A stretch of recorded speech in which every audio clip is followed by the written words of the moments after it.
عيد الأم قرب، وهتبدأ المحلات كلها تعلن على العروض والهدايا عشان كل ابن يفرح أمه بهدية ملموسة.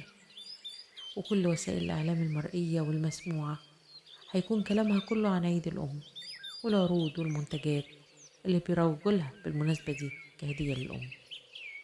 لكن تفتكروا الأم منتظرة منكم الهدية اللي هتفتكروها بيها مرة في السنة؟ الحقيقة لأ، الأم منتظرة حاجات تانية أهم. منتظرة منكم الكلمة الحلوة والمعاملة الطيبة والطبطبة على مشاعرها طول السنة. منتظرة منكم السؤال عليها مهما شغلتكم الحياة وأخدتكم بعيد عنها. منتظرة منكم كلمة حنان تفرح قلبها وتحسسها بنتيجة تعب السنين.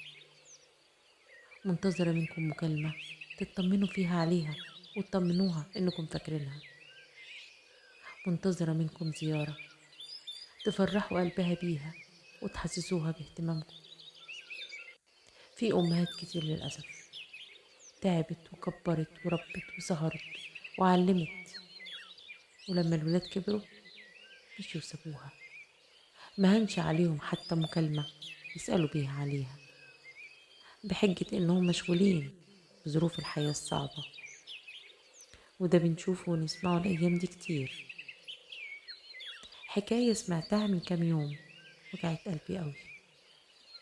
أم ماتت في شقتها وولادها معرفوش إنها ماتت إلا بعد شهر كامل زي ما قال الطب الشرعي، وقرر إن الوفاة حصلت من شهر.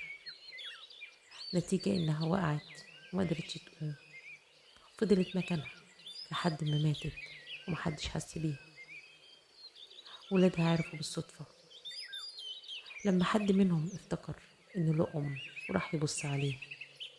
تخيلوا، ده معناه إنهم حتى ما حاولوش الاتصال بيها خلال الشهر ده ولو مرة، ما حاولوش يطمنوا عليها حتى على أساس إنها الست اللي ربتهم وكبرتهم.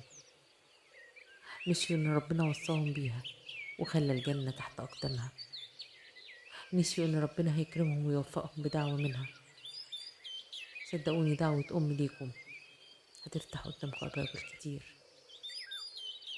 لأن دعوة الأم بتكون بحب وصدق، دعوة بتتفتح ليها أبواب السماء وبيقبلها ربنا.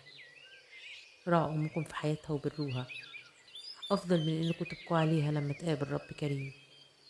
بروها ورعوها لأنها باب من أبواب الجنة.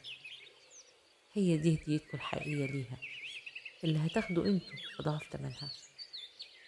عن أبي هريرة رضي الله عنه قال: جاء رجل إلى رسول الله صلى الله عليه وسلم فقال: يا رسول الله، من أحق الناس بحسن صحابتي؟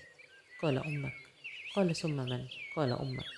قال: ثم من؟ قال: أمك. قال: ثم من؟ قال: أبوك.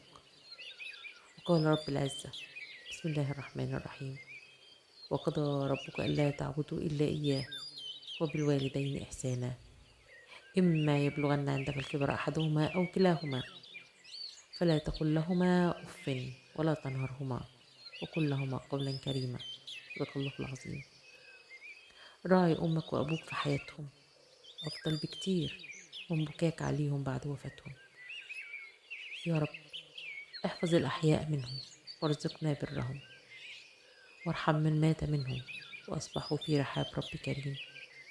كل سنة وكل أم وكل أب طيبين وبخير وصحة وسعادة.